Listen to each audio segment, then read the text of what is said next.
Everyone, and welcome to this new video tutorial. In this video I will show you how you could fix numbers in Excel file not summing up. The reason behind that is that the decimal separator is incorrect. So basically for me, I have an English Excel, however I live in France. And in France the decimal separator is not the dot but it's the comma.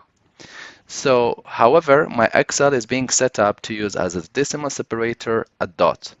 So here it will not work because I have the decimal separator, a comma, while Excel is asking for a dot as a decimal separator.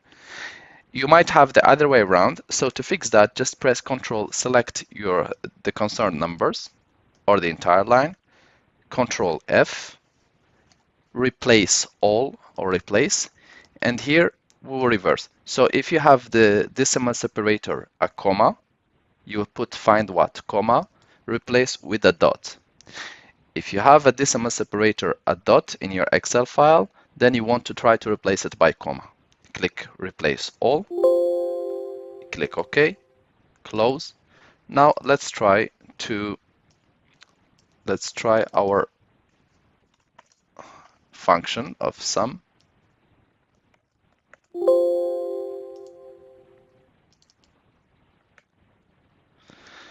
And let's see. So here, whenever I sum up the whole value, it shows me now as a sum 99.46. I will try again to do the sum function.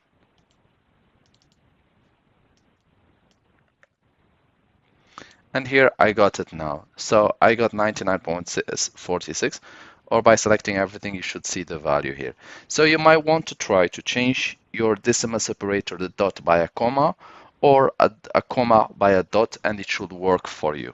I hope this video tutorial was helpful to you guys. If you are still in need of help or assistance, you can always send us an email or write us a comment, and we will do our best to help you. If you would like to encourage us to make more videos, then you can always press like and share, and do not forget to subscribe to get our latest videos. Thank you for watching, and talk to you soon in a new video tutorial.